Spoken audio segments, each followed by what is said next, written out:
Semiconductor class 12th physics का सबसे आसान चैप्टर गिन के इसमें 3-4 फॉर्मूलेज है जिससे डायरेक्ट सवाल आता है। थ्योरी समझनी और थ्योरी भी इतनी आसान कि वन शॉट के अंदर मैं आपको पूरा समझा दूंगी। ये सेमीकंडक्टर होता क्या है, कैसे एक सिलिकॉन के छोटे से क्रिस्टल में जब हम थोड़ा सा डोपिंग, थोड़ा सा मिलावट कर देते हैं तो वो सडनली जीनियस बन जाता है। इलेक्ट्रॉन होल्स कैसे काम करते हैं, ये जंक्शंस कैसे बनते हैं, ये पूरा मैजिक आज की हम वीडियो में देखने वाले हैं।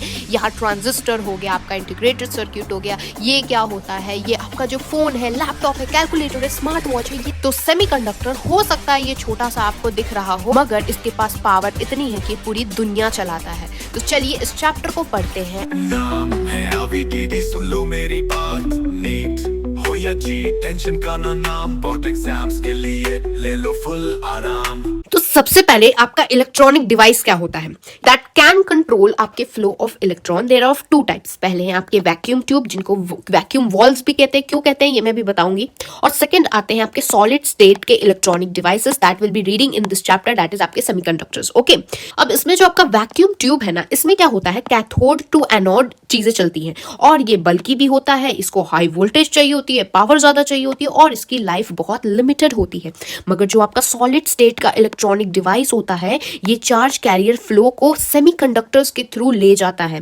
तो 1930s में क्या देखा गया कि हमें ना कुछ पॉसिबिलिटी चाहिए कि हम लोग नंबर और फ्लो ऑफ इलेक्ट्रॉन को हम लोग कंट्रोल कर पाए, यानी कितने इलेक्ट्रॉन्स जा रहे हैं, उनका फ्लो वगैरह को कंट्रोल करने के लिए 1930s में चीजों की शुरुआत शुरू हुई। तब हमें सेमीकंडक्टर के बारे में पता चला।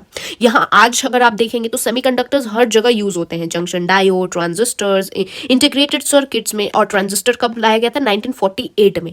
तो यहाँ पर देखिए सेमीकंडक्टर की खोज क्यों हुई, बिकॉज हम चाहते थे कि हम नंबर और फ्लो ऑफ इलेक्ट्रॉन को कंट्रोल कर सके। ठीक है, अब बात करते हैं आपके सेमीकंडक्टर के आने से क्या क्या फायदे हुए। भाई देखिए, सेमीकंडक्टर इतना ही सिंपल सा है कि इसको कुछ भी सिंपल एक्साइटेशन, जैसे लाइट हो गई, हीट हो गई, छोटा सा भी वोल्टेज आप दे देते हैं ना, तो यहाँ पर नंबर ऑफ चार्ज कैरियर, अब ये चार्ज कैरियर हर जगह यूज होगा। ऐसे तो जिन्हें समझ आ रहा है उनको समझ आ जाना चाहिए। चार्ज कैरियर क्या है, चार्ज को जो ले जाने वाली चीज है। जैसे यहाँ कंडक्टर्स वगैरह में आप देखेंगे तो चार्ज कैरियर्स कौन होते हैं, आपके इलेक्ट्रॉन चार्ज कैरियर होते हैं। ठीक है, जैसे कि अगर नॉर्मल एग्जांपल से सिखाऊं तो ये है आपके 3 आदमी है। ठीक है, यहाँ से कोई किताब है, इस आदमी को इसने उठाई और इस वाले आदमी तक पहुंचानी है, तो ये क्या करेगा, इसको ये दे देगा, ये किताब ये इसको पास कर देगा, तो ये हो जाएगा आपके इलेक्ट्रॉन्स हैं ये बेसिकली। अगर आप इसको कंडक्टर्स में देखेंगे तो ये इलेक्ट्रॉन क्या करते हैं, यहाँ से चार्ज उठाया, एक इलेक्ट्रॉन दूसरे को देगा, दूसरे को तीसरे को, तो ये इलेक्ट्रॉन्स क्या हो गए, आपके चार्ज कैरियर हो गए। ठीक है, तो यहाँ पर क्या बोल रहा है कि सेमीकंडक्टर को अगर आप सिंपल लाइट, हीट, छोटा सा भी वोल्टेज दे देंगे ना, तो यहाँ पर चार्ज कैरियर मान जाते हैं, इसमें चेंज हो जाता है। ठीक है,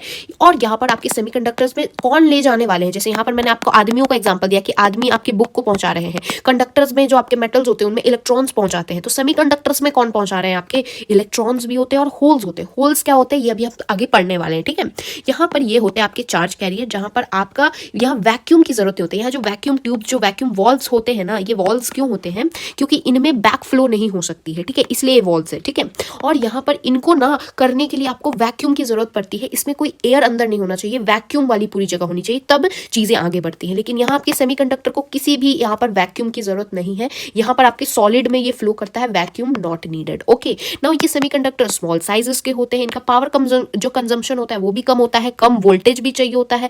यहाँ पर इसको ना कैथोड का हीट अप रिक्वायर नहीं होता है चार्ज प्रोडक्शन के लिए। क्या होता है ना, जैसे कि जो आपका CRT टीवी होता है, ये देखिए, ये है आपका CRT टीवी, ये है आपका LCD टीवी जो आज हम लोग यूज करते हैं।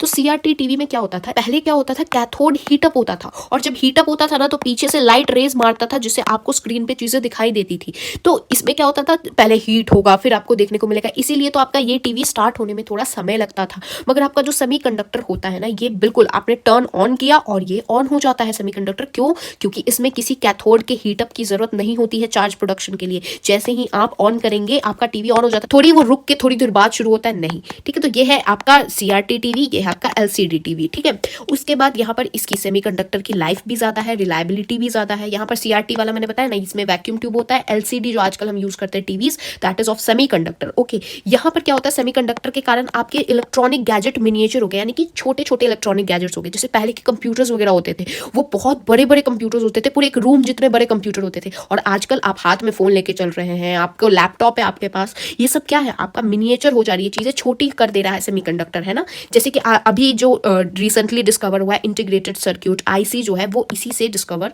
ये सब चीजें हुई हैं।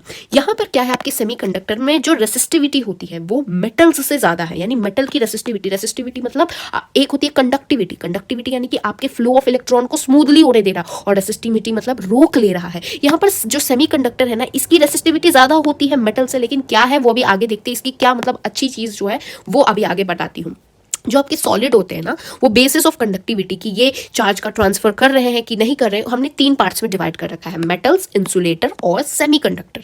जो मेटल्स होते हैं ना, इनमें होती है ये जो आपको सिंबल दिख रहा है, ये किसका सिंबल है, ये रो का सिंबल है, दैट इज आपकी रेसिस्टिविटी का सिंबल है। और ये जो सिग्मा आप देख रहे हैं दैट इज ऑफ कंडक्टिविटी। तो एक बार जूम करके मैं बता देती हूँ, यहाँ पर क्या होता है, आपका रेसिस्टिविटी कम होता है, यानी जो इलेक्ट्रॉन का ट्रांसफर हो रहा है, आपकी कंडक्शन जो हो रही है उसमें आपकी रेसिस्टिविटी कम होगी, तो जल्दी बिल्कुल स्मूथली चीजें चलेंगी, और यहाँ कंडक्टिविटी ज्यादा होगी। लेकिन इंसुलेटर में क्या होता है, आपकी रेसिस्टिविटी ज्यादा होती है, जिससे क्या होती है, इलेक्ट्रॉन ट्रांसफर इजीली नहीं कर पाता है, इसमें कंडक्शन कम होती है। और सेमीकंडक्टर में क्या होती है, ना ज्यादा कम ना ज्यादा होती है, मतलब कि बिल्कुल इंटरमीडिएट होती है आपकी रेसिस्टिविटी और कंडक्टिविटी। ये जो फॉर्मूला लिखा है ये पता है किस चीज का है, ये जो आपका सिग्मा है, दिस इज सिग्मा, मतलब कि आपकी कंडक्टिविटी, और ये 1/रो यानी कि आपका रेसिस्टिविटी, यानी कंडक्टिविटी और रेसिस्टिविटी एक दूसरे का उल्टा है। तो जैसे आप देखिए मेटल में क्या होता है, आपका जो रेसिस्टिविटी है 10⁻² से 10⁻8 ओम मीटर है, और कंडक्टिविटी क्या सेम, इसका उल्टा कर देंगे आप, बिकॉज यहाँ इनवर्सली प्रोपोर्शनल का रिलेशन है, तो आपको मिल जाएगा। वैसे इंसुलेटर में आप देखेंगे कि यहाँ पर रेसिस्टिविटी ज्यादा है, कंडक्टिविटी कम है, और सेमीकंडक्टर में अगर आप देखेंगे तो इंटरमीडिएट चीजें देखने को मिलने वाली है, ठीक है। तो यहाँ पर क्या होता है ना, एक सबसे बड़ा एडवांटेज यहाँ अगर आप यहाँ ध्यान देंगे ना, तो सेमीकंडक्टर की रेसिस्टिविटी 10⁻⁵ से 10⁻6 होती है, और यहाँ मेटल की 10⁻² से 10⁻8 होती है, यानी इसकी रेसिस्टिविटी कम होती है आपके सेमीकंडक्टर से। फिर भी सेमीकंडक्टर ज्यादा यूजफुल इसलिए होती है क्योंकि यहाँ एक बात याद रखिए, टेम्परेचर कोफिशिएंट ऑफ रेसिस्टिविटी, जिसको अल्फा से डिनोट करते हैं। इसमें क्या होता है, आपका जो कंडक्टर होता है उसमें और आपके इंसुलेटर और सेमीकंडक्टर्स में क्या होता है, अभी मैं आपको समझा देती हूँ। क्या है ना कि कंडक्टर में अगर आप टेम्परेचर बढ़ाते हैं तो आपकी रेसिस्टिविटी बढ़ जाती है, यानी कि ये करंट को इजीली फ्लो नहीं होने देगा, और यहाँ पर क्योंकि आपकी रेसिस्टिविटी बढ़ गई है तो यहाँ आपका करंट फ्लो कम हो जाता है। और यहाँ इंसुलेटर और सेमीकंडक्टर में क्या होता है, टेम्परेचर बढ़ने के बाद, यानी टेम्परेचर के बढ़ने से आपका रेसिस्टिविटी कम हो जाता है, जिससे करंट ज्यादा फ्लो होता है। यानी अगर ये हीट अप हो भी जाए आपका सेमीकंडक्टर वगैरह, तो आपके करंट पे कोई फर्क नहीं पड़ने वाला है। लेकिन कंडक्टर्स में क्या, अगर ये हीट अप हो गया तो आपका करंट ही कम फ्लो करने लगेगा, इसलिए भी आपका सेमीकंडक्टर यूजफुल होता है। यहाँ पर कंसिडरेबली यहाँ पर low density of charge carriers भी देखे गए हैं, कि यहाँ पर जो आपके चार्ज कैरियर्स होते हैं ना सेमीकंडक्टर में कम होते हैं, लेकिन फिर भी आप तो ये वाली चीज से ये बहुत ही अच्छा आपका हो जाता है सेमीकंडक्टर का यूसेज, और यहाँ भी बहुत सारे आपको एडवांटेजेस देखने को मिल रहे होंगे। अब यहाँ पर ना सेमीकंडक्टर को भी ना 2 बेसिस पे हमने क्लासिफाई कर रखा है। एक है कि सेमीकंडक्टर का केमिकल कॉम्पोजिशन क्या है उसके बेसिस पे, और एक है आपका सेमीकंडक्टर का जो चार्ज कैरियर है ना उसके सोर्स और नेचर क्या है। देखिए यहाँ सेमीकंडक्टर का अगर आप केमिकल कॉम्पोजिशन देखेंगे तो देयर ऑफ 2 टाइप्स, एक है एलिमेंटल, एक है आपका कंपाउंड। एलिमेंटल में आपका जो सेमीकंडक्टर है दैट इज जैसे सिलिकॉन हो गया, जर्मेनियम हो गया, ये आता है।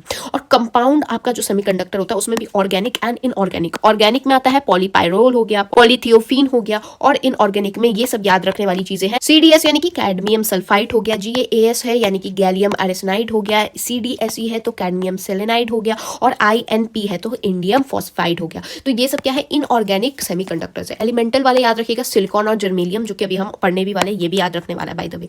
ओके, नाउ सेमीकंडक्टर्स को ऑन द बेसिस ऑफ क्या है उसके चार्ज कैरियर का सोर्स और नेचर हमने इंट्रिंसिक और एक्सट्रिंसिक में डिवाइड किया है।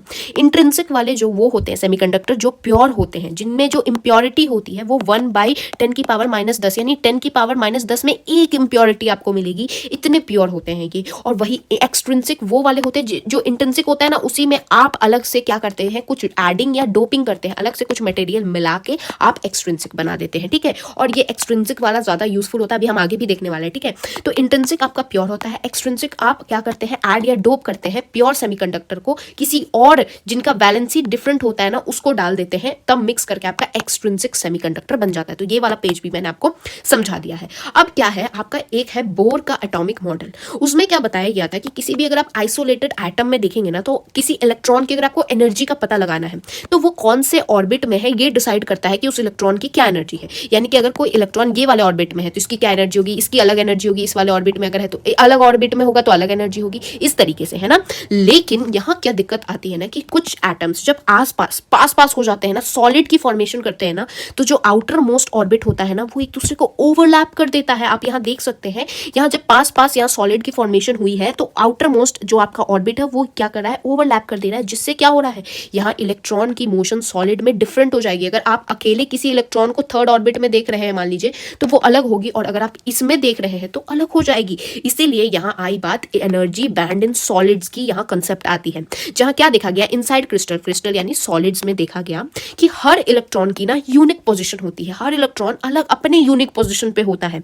क्यों? क्योंकि यहाँ हर इलेक्ट्रॉन की डिफरेंट एनर्जी लेवल होती है, हर इलेक्ट्रॉन अपने अलग अलग एनर्जी लेवल्स पे होता है। इसीलिए एनर्जी बैंड का डेफिनेशन क्या है कि different energy level with continuous energy variation जो होती है वही आपके एनर्जी बैंड की फॉर्मेशन करती है। ठीक है, क्या है ना कि आपके इलेक्ट्रॉन को मैंने अभी बताया कि हम ऐसे डिसाइड नहीं कर सकते कि कौन से ऑर्बिट में है, इससे डिसाइड कर लिए, because this is making a bit tough. जब यहाँ पर ऑर्बिट्स ही ओवरलैप कर जा रहे हैं तो फिर कैसे पता लगाएंगे? तो एनर्जी बैंड ने क्या कहा ना कि वो इलेक्ट्रॉन्स, मान लीजिए यहाँ पर मैं आपको समझा देती हूँ, वो इलेक्ट्रॉन्स जो नीचे वाले में है, जिनमें कम एनर्जी है ना, उनको एक साथ नीचे रख दीजिए, जिनमें ज्यादा एनर्जी है उनको ऊपर रख दीजिए, अगर आपको सिंपल वर्ड में ऐसा समझना है तो।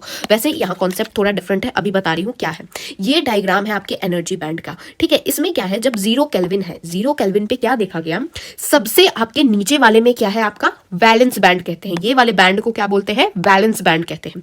और इसके ऊपर वाले ये वाले बैंड को क्या बोलते हैं? कंडक्शन बैंड कहते हैं। ठीक है, अब इस वैलेंस बैंड और कंडक्शन बैंड के बीच में ना कुछ गैप होता है, और उस गैप को कहते हैं आपके फॉरबिडन एनर्जी गैप, EG से डिनोट करते हैं। ठीक है, ये गैप है। अगर आपको वैलेंस बैंड से कंडक्शन बैंड में आना है तो आपको ये वाला जगह पार करके आना होगा। ठीक है, अब वैलेंस बैंड में कौन से इलेक्ट्रॉन रहेंगे? जिनकी एनर्जी कम रहेगी वो नीचे रहेंगे, नीचे वाले इलेक्ट्रॉन ये क्या होंगे, ये है इनकी जिनकी एनर्जी कम है। और कंडक्शन बैंड में कौन से इलेक्ट्रॉन रहेंगे? जिनकी एनर्जी ज्यादा होगी, जो कि कंडक्शन करवा सकते हैं, वो होंगे आपके कंडक्शन बैंड में। ठीक है, तो अगर ये वाले इलेक्ट्रॉन को, अगर वैलेंस बैंड के इलेक्ट्रॉन को कंडक्शन बैंड में जाना है तो इस फॉरबिडन एनर्जी गैप को फान के ऊपर जाना पड़ेगा, यानी इसको अपनी एनर्जी बढ़ानी पड़ेगी, तब ये कंडक्शन बैंड में जा पाएगा। और जो कंडक्शन बैंड के इलेक्ट्रॉन्स होते हैं ना, वही करंट का फ्लो कराते हैं।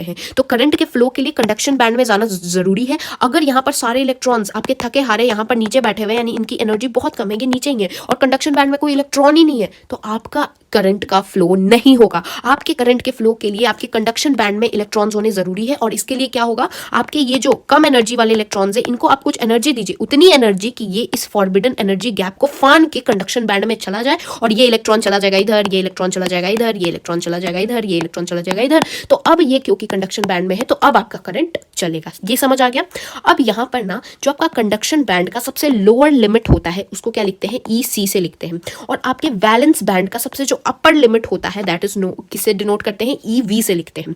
तो EC क्या है? वो जगह जहां पर जिस पॉइंट पे, जिस एनर्जी लेवल से आपका कंडक्शन बैंड शुरू हो जाता है दैट इज EC। और EV क्या है? वो लाइन जहां से आपका वैलेंस बैंड खत्म हो जाता है वो है आपका EV। EV क्या है? आपका बॉर्डर है वैलेंस बैंड का, और ये कंडक्शन बैंड का EC जो है वो बॉर्डर है। ये समझ आ गया? अब ये हो गया कि मैकेनिज्म कैसे चलता है, मैंने आपको समझा दिया है ना।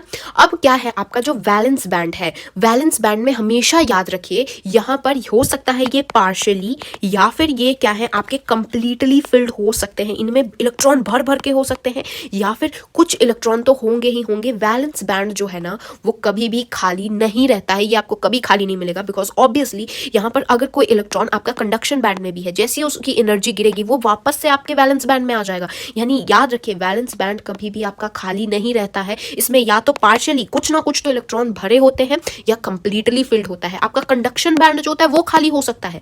क्यों? क्योंकि अगर सारे के सारे इलेक्ट्रॉन थके हारे नीचे बैठे हुए हैं तो कंडक्शन बैंड में तो ऑब्वियसली आपका खाली रहेगा। तो कंडक्शन बैंड आपका खाली भी हो सकता है, लेकिन वैलेंस बैंड आपका कभी खाली नहीं होता है। ठीक है, और इस वैलेंस बैंड के इलेक्ट्रॉन मैंने बता रखे हैं, इनमें ताकत नहीं होती है इलेक्ट्रिक करंट को जनरेट कराने की। अगर इनके अंदर बैठे इलेक्ट्रॉन्स को इलेक्ट्रिक करंट जनरेट कराना है तो इनको इस फॉरबिडन एनर्जी गैप को छलांग मार के कंडक्शन बैंड में जाना पड़ेगा। कंडक्शन बैंड के जो इलेक्ट्रॉन्स होते हैं वही करंट को फ्लो कराते हैं, वैलेंस बैंड के नहीं कराते हैं। अब अगर मैं आपको कंडक्शन बैंड की बात बताऊं तो कभी भी 0 केल्विन पे आपका कंडक्शन बैंड पूरा खाली रहता है, क्योंकि 0 केल्विन पे आपके सारे इलेक्ट्रॉन्स जो होते हैं वो वैलेंस बैंड में ही थके हारे बैठे होते हैं जब तक आप उनको टेम्परेचर नहीं देंगे। जैसे ही आपका रूम टेम्परेचर 25 डिग्री सेल्सियस पे आता है तो यहाँ पर हो सकता है कुछ इलेक्ट्रॉन जो है वो इस गैप को कूद के कंडक्शन बैंड में चले जाते हैं, लेकिन याद रखिए 0 केल्विन पे कंडक्शन बैंड में कुछ भी प्रेजेंट नहीं होता है। ठीक है, और कंडक्शन बैंड में इलेक्ट्रॉन कहां से आते हैं? यही वालों को एनर्जी एक्साइट करके करके ये कंडक्शन बैंड में जाते हैं। अब ये जो एनर्जी बैंड, ये जो गैप है ना, that is known as EG. EG में भी कोई इलेक्ट्रॉन्स आपको देखने को नहीं मिलेंगे, या तो इलेक्ट्रॉन नीचे होंगे या तो ऊपर रहेंगे, बीच में नहीं मिलते हैं आपको। यहाँ पर इलेक्ट्रॉन, कोई इलेक्ट्रॉन आपको नहीं मिलेगा, ये कंप्लीटली एम्प्टी ये जगह होती है, ठीक है। ये क्या है, वो मिनिमम एनर्जी है जो रिक्वायर होती है इलेक्ट्रॉन को शिफ्ट करने के लिए, वैलेंस बैंड से कंडक्शन बैंड में शिफ्ट करने के लिए। तो अगर आपसे कोई पूछे कि बताइए ईजी क्या है, ईजी आपका कुछ नहीं है, वो ईसी माइनस में ईवी ही तो है, यानी कि आपके इस वाले को, ये दोनों को अगर आप माइनस कर देंगे तो आपका ये वाली बीच की जगह आ जाएगी, दैट इज ईजी। और what is this easy, this is forbidden energy gap, जो कि मिनिमम एनर्जी होती है कि इन इलेक्ट्रॉन्स को शिफ्ट करके आपको कंडक्शन बैंड में ले जाना है, दैट्स इट। मतलब अभी तक आपको बैंड वाली सारी चीजें क्लियर हो जानी चाहिए। अब हम क्या देखने वाले हैं ना, ये जो बैंड थ्योरी है ना, आपके मेटल्स के लिए अलग है, इंसुलेटर के लिए अलग है और सेमीकंडक्टर्स के लिए अलग है। तो चलिए एक एक करके वो भी जानते हैं। तो अभी जो हमने ये बैंड पढ़ा ना, अब हम क्या देखने वाले हैं, इस मेटल के लिए अलग बैंड रहेगा और यहाँ पर आपके इंसुलेटर जो होता है आपका, उसके लिए अलग होता है, और यहाँ आपका सेमीकंडक्टर जो होता है आपका, उसके लिए कैसा होता है वो हम देखने वाले हैं, ठीक है। तो सबसे पहले जो आपका मेटल होता है, मेटल के अंदर दो केसेस बनते हैं। सबसे पहला आपका आता है केस नंबर 1, जहां पर जो आपका कंडक्शन बैंड होता है वो पार्शियली फिल्ड होता है और वैलेंस बैंड जो होता है वो पार्शियली एम्प्टी होता है। यानी कि ये है आपका कंडक्शन बैंड,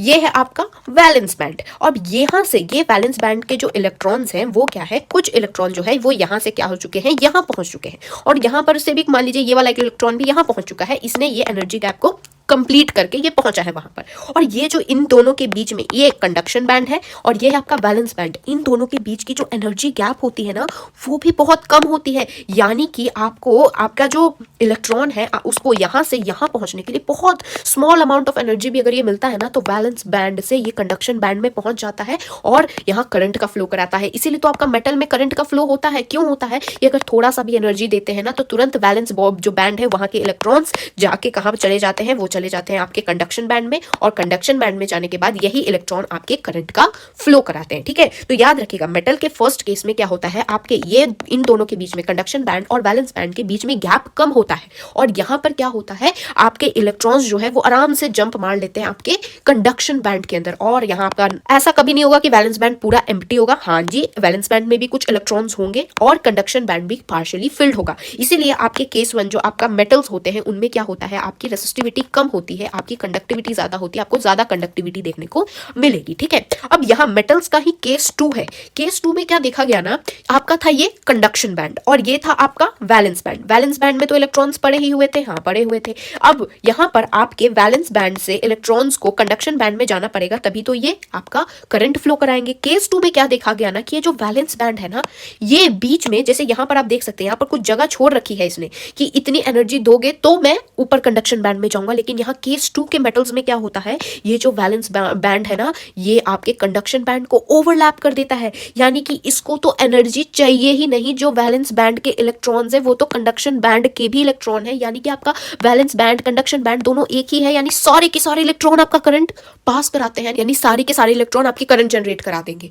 तो यहाँ क्या होता है, आपका वैलेंस बैंड और कंडक्शन बैंड दोनों के दोनों ओवरलैप कर जाते हैं, जिससे कि यहाँ आपको एक्स्ट्रा कुछ एनर्जी नहीं देनी पड़ती। यहाँ पर आपका ईजी जो होता है वो 0 होता है, आपको कुछ एनर्जी देने की जरूरत नहीं पड़ेगी। इसके जितने इलेक्ट्रॉन्स हैं वो सारे आपको करंट प्रोवाइड करवाने वाले हैं, और ये लार्ज नंबर ऑफ इलेक्ट्रॉन्स होते हैं। ओके, नाउ अब यहाँ आपके मेटल्स के दोनों केसेस मैंने डिस्कस कर लिए, जहां पर एक तो यहाँ पर आपका गैप कम था केस 1 जो था आपका, और केस 2 में क्या देखा गया, ओवरलैप ही कर दिया, उसको एक्स्ट्रा आपको कुछ एनर्जी देनी नहीं पड़ेगी। इंसुलेटर में क्या होता है ना, आपका जो कंडक्शन बैंड है और ये जो आपका वैलेंस बैंड है वो दोनों इतनी दूरी पे है ना, ये आपका कंडक्शन बैंड, ये आपका वैलेंस बैंड, ये दोनों इतनी दूरी पे है ना कि अगर ये वाले इलेक्ट्रॉन्स जो है ना, वो आप कितनी भी एनर्जी दे दे इसको, ये जल के भस्म हो जाएगा, मगर ये वैलेंस बैंड से कंडक्शन बैंड में कभी जंप ही नहीं कर पाता, इतनी दूर कंडक्शन बैंड होता है।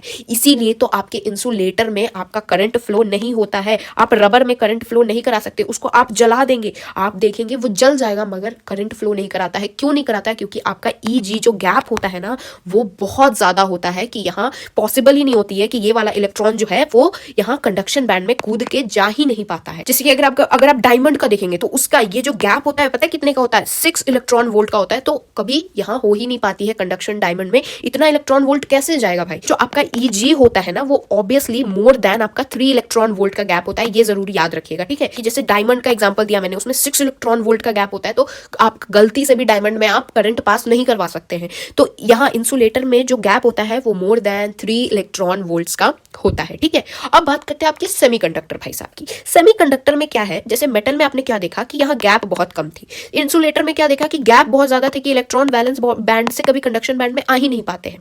और सेमीकंडक्टर में क्या देखा गया कि यहाँ पर ना ज्यादा कम ना ज्यादा नॉर्मल से है, यानी कि आपका जो दूरी है ना वो नॉर्मल सी है, यानी ये है आपका वैलेंस बैंड, ये है आपका कंडक्शन बैंड, और इनके बीच की जो Eg है वो कितनी है, 3 इलेक्ट्रॉन वोल्ट से कम है आपकी Eg। यहाँ पर क्या था, 3 इलेक्ट्रॉन वोल्ट से ज्यादा था, यहाँ आपकी 3 इलेक्ट्रॉन वोल्ट से कम की है, यानी कि अगर आप सफिशिएंट एनर्जी इस वाले इलेक्ट्रॉन्स को वैलेंस बैंड के इलेक्ट्रॉन्स को देंगे तो वो कंडक्शन बैंड में जंप कर सकते हैं। इसीलिए तो आपके सेमीकंडक्टर की जो रेसिस्टेंस होती है आपके इंसुलेटर जितनी नहीं होती कि बिल्कुल ही मतलब इलेक्ट्रॉन को मौका ही नहीं दे रहे कि भाई ये कूद के बेचारा कंडक्शन बैंड में जा पाए, सेमीकंडक्टर में जा सकता है, इतनी ज्यादा दूरी नहीं है, ठीक है।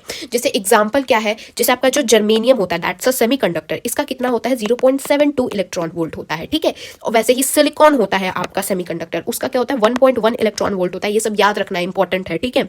और सेमीकंडक्टर जब आपका 0 केल्विन पे होता है तो ये एक इंसुलेटर की तरह काम करता है, यानी कि इसमें कोई, जैसे इंसुलेटर में क्या होता है आपका कोई भी करंट जो होता है वो फ्लो नहीं होता है, तो वैसे ही सेमीकंडक्टर में जब 0 केल्विन होता है ना टेम्परेचर, तब आपका ये इंसुलेटर की तरह वर्क करता है, यानी कि 0 केल्विन पे ये जो इलेक्ट्रॉन्स है वो कभी आपके कंडक्शन बैंड में नहीं जाएंगे, कंडक्शन बैंड खाली रहता है, यहाँ पर आपका वैलेंस बैंड पूरा भरा रहता है, ठीक है। तो ये हो गया, ये कुछ बातें बहुत इंपॉर्टेंट थी, मैंने आपको डिफरेंस बता दिया है क्या क्या है। ये मैं आपको अच्छे से नोट्स में लिख के मेरे टेलीग्राम चैनल पे आपको भिजवा दूंगी, आप टेंशन मत लीजिए कि नोट्स अब कहाँ से बनाएंगे, ये मैंने एक्सप्लेन कर दिया है, मैं आपको नोट्स मेरे टेलीग्राम चैनल पे दे दूंगी अच्छे से लिख के, ठीक है। जो मैंने आपको यहाँ बताया था कि आपका जो सेमीकंडक्टर होता है एक तो केमिकल कॉम्पोजिशन और एक सोर्स और नेचर ऑफ चार्ज कैरियर के हिसाब से डिवाइडेड होता है, केमिकल कॉम्पोजिशन वाला मैंने बता दिया।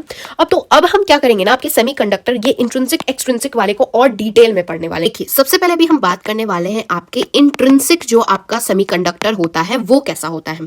मैंने आपको यहाँ ही बता रखा है कि आपका जो इंट्रिंसिक होता है वो बिल्कुल प्योर होता है, इसमें कोई मिलावट नहीं होती। अगर आप इंप्योरिटी ढूंढने भी जाएंगे ना तो इसमें 10 की पावर 10 में एक इंप्योरिटी मिल जाएगी, पूरा प्योर है, मतलब समझ जाइए इंट्रिंसिक वाला जो होता है। इसमें कैसे चीजें चलती है, यहाँ पर जो आपका चार्ज कैरियर होता है यानी जो चार्ज को ले जाता है वो कौन होता है, आपके इलेक्ट्रॉन्स और होल्स होते हैं। अभी मैं आपको एक्सप्लेन करती हूँ ये होल्स क्या होते हैं, और इलेक्ट्रॉन तो आपको पता ही होंगे। चलिए मैं बताती हूँ चार्ज कैसे इलेक्ट्रॉन और होल्स के कारण कैरी होता है आपके इंट्रिंसिक सेमीकंडक्टर्स के अंदर। ओके, इसके एग्जाम्पल क्या है, जर्मेनियम एंड सिलिकॉन इसके एग्जाम्पल होते हैं। तो ये वाली चीज को एक्सप्लेन करने के लिए दो तरीके हैं, एक है आपका वैलेंस बॉन्ड जो आपका मॉडल होता है वो मैं समझाऊंगी, और एक आपका जो एनर्जी बैंड जो मैंने आपको समझाया ना उस बैंड के थ्रू भी मैं आपको समझा दूंगी। यानी कि दो तरीके से, अगर आपको समझ भी नहीं आया ना फिर भी मैं एक तो आपको वैलेंस की तरीके से समझाऊंगी और एक आपको इस तरीके के एनर्जी बैंड के तरीके से भी ये कैसे वर्क करता है ये समझाऊंगी। बहुत आसान सा टॉपिक है भाई, कोई डिफिकल्ट नहीं।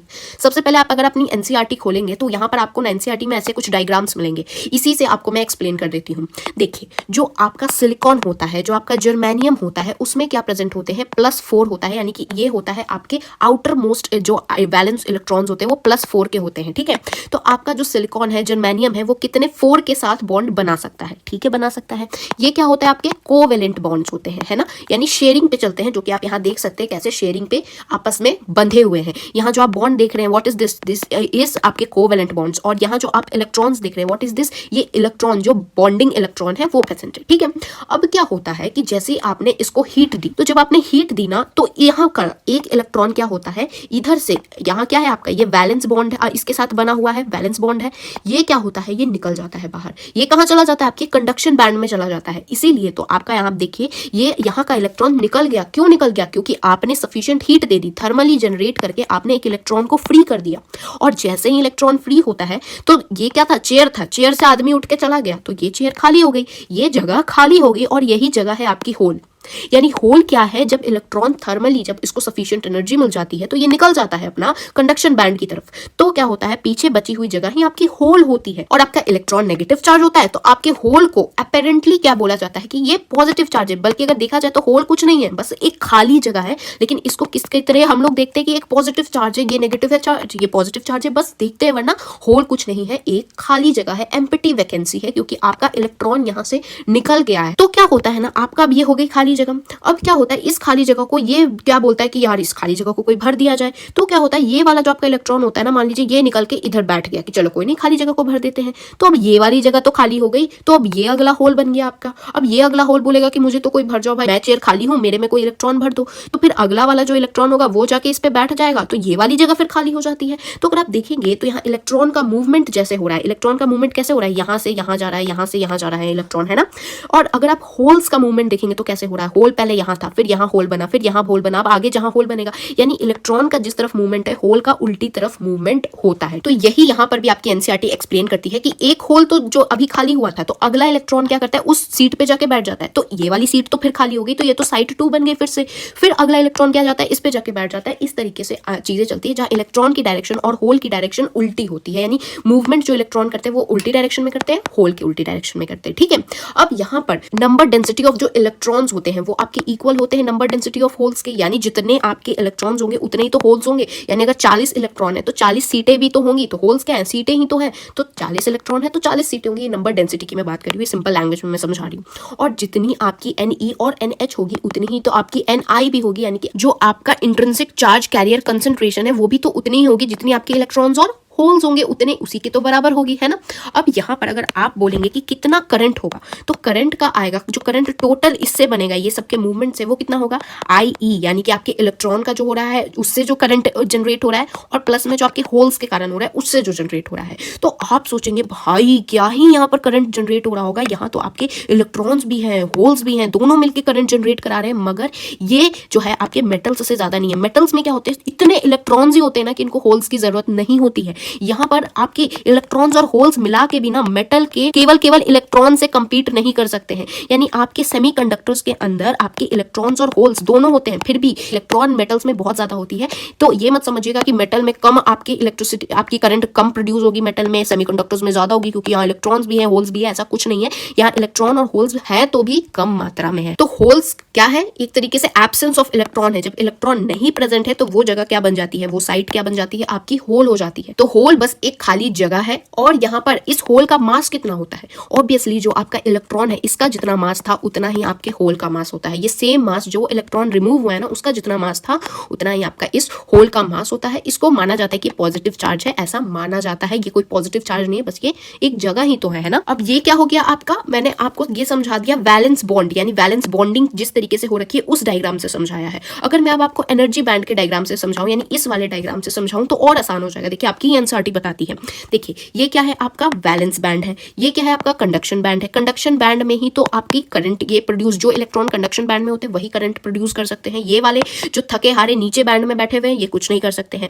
तो जैसे ही मान लीजिए इस इलेक्ट्रॉन को, ये जो 4 इलेक्ट्रॉन्स थे, ये इन चारों इलेक्ट्रॉन को मिली इतनी सफिशिएंट आपकी एनर्जी कि ये EG के गैप को फान के ऊपर कंडक्शन बैंड में चला गया। तो ये जगह क्या हो जाएगी, आपकी खाली हो जाएगी, क्योंकि ये चारों तो ऊपर चले गए और ये जो जगह खाली हुई ये ही तो है आपके होल्स। तो आपको आपके इस वाले डायग्राम से भी समझ आ गया होगा।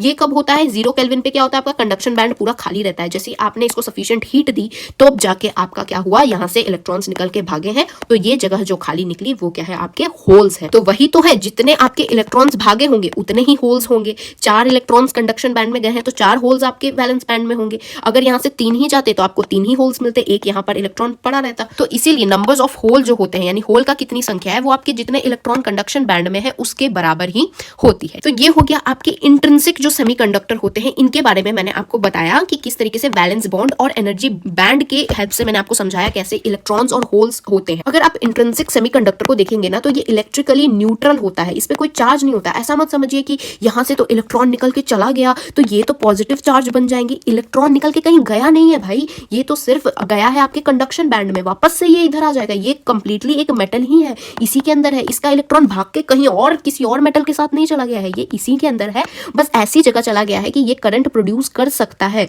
ना। इसीलिए अगर आप देखेंगे तो ये कंप्लीटली आपका इलेक्ट्रिकली आपका न्यूट्रल पाया जाएगा जो आपका इंट्रिंसिक सेमीकंडक्टर होता है। तो जो टोटल करंट इसके कारण प्रोड्यूस होता है आपके इंट्रिंसिक सेमीकंडक्टर के कारण, वो किसके कारण होता है? आपके इलेक्ट्रॉन और जो होल्स होते हैं उनके मूवमेंट के कारण होती है। अब यहाँ पर जो मैंने आपको इंट्रिंसिक सेमीकंडक्टर की सारी चीजें बताई, क्या दिक्कत है भाई जो आपको एक्सट्रिंसिक की जरूरत पड़ रही है? एक्सट्रिंसिक की क्यों जरूरत पड़ रही है? यहाँ क्या हो रही है, इंट्रिंसिक में ही आप कुछ चीजों को मिला के एक्सट्रिंसिक बना दे रहे हैं। क्यों मिला रहे हैं भाई? प्योरली क्या हम इंट्रिंसिक को ही यूज नहीं कर सकते हैं? नहीं कर पाते हैं। क्यों नहीं कर पाते हैं?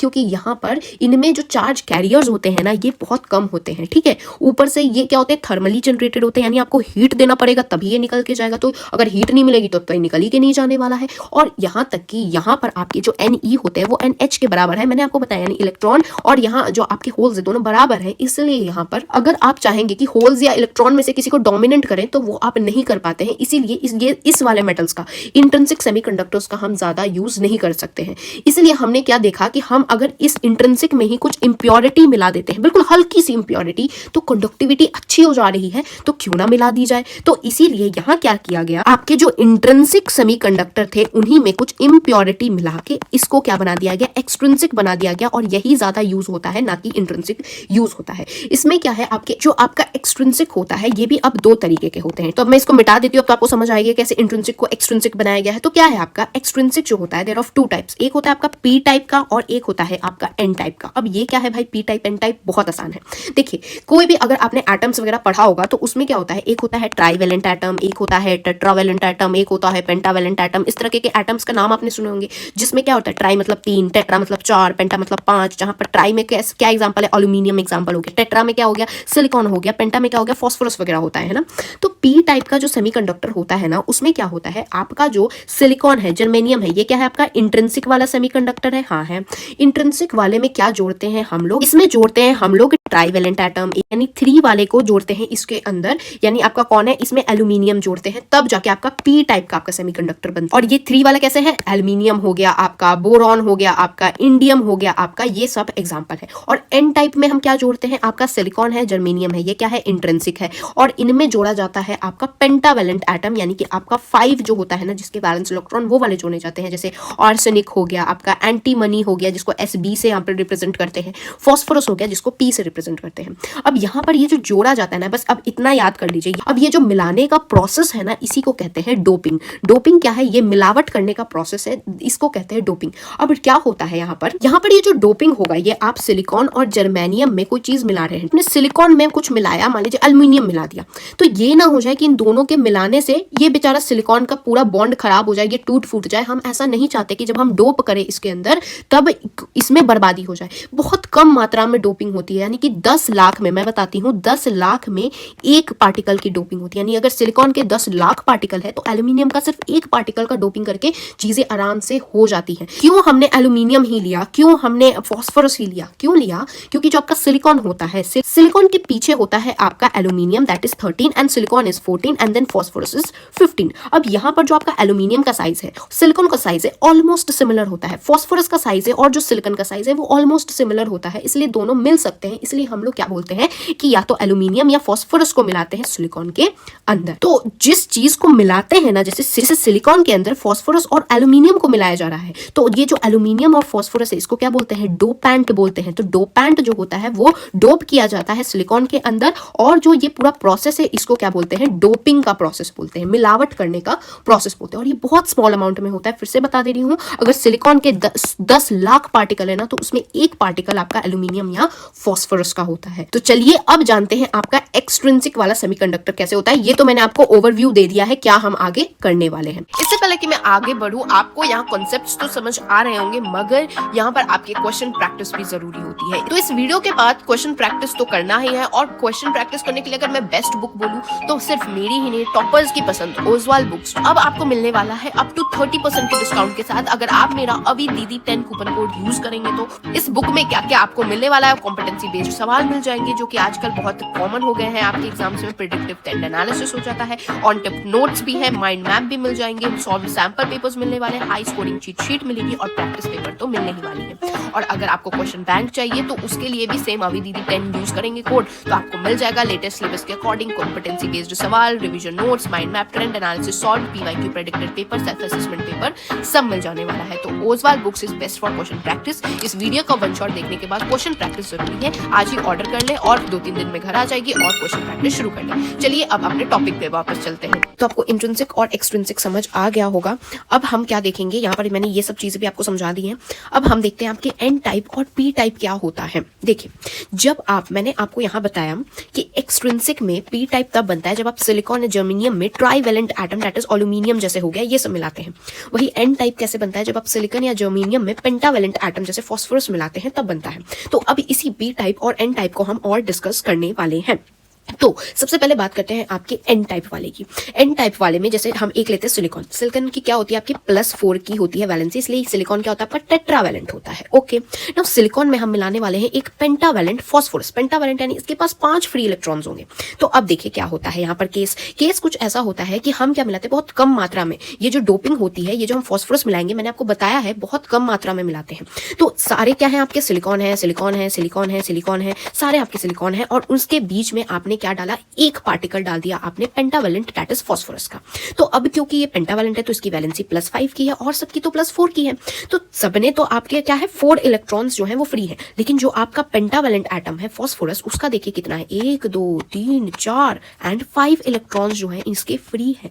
तो क्या होगा, यहाँ क्या होती है 4 इलेक्ट्रॉन जो ये आपका फास्फोरस है उसके 4 इलेक्ट्रॉन्स के साथ तो बॉन्डिंग हो जाती है, एक इलेक्ट्रॉन आपका खाली छूट जाता है। अनबॉन्डेड फ्री इलेक्ट्रॉन जो होता है वो डोनेशन के रूप में ऐसे ही खाली छूट जाता है और इसीलिए हम क्या बोलते हैं कि इसमें नंबर ऑफ इलेक्ट्रॉन्स ज्यादा होते हैं रादर देन होल्स। होल्स नहीं होते हैं यहाँ, इलेक्ट्रॉन ऑब्वियसली ज्यादा है। अगर कोई दान ही कर दे रहा है कि मेरे पास इतना काफी है कि मैं दान कर देता हूँ, तो ऐसे में क्या है, इसका मतलब यही हुआ कि इसके पास इलेक्ट्रॉन इतनी ज्यादा संख्या में कि डोनेशन कर रहा है भाई। तो इसीलिए यहाँ इलेक्ट्रॉन्स की संख्या ज्यादा होती है रादर देन होल्स। और इलेक्ट्रॉन्स की संख्या जो होती है वो ऑलमोस्ट इक्वल होती है कि आपने कितना डोपिंग किया है। दैट इज, अगर आपने 5 फास्फोरस दिए हैं तो ऑलमोस्ट आपके 5 इलेक्ट्रॉन्स होंगे वो फ्री, है ना। वैसे ही अगर आपने 6 फास्फोरस डाले होते तो 6 इलेक्ट्रॉन्स आपके फ्री होते। तो ये नंबर ऑफ इलेक्ट्रॉन किस पे डिपेंड करता है कि आप कितना का आपने डोपिंग की है।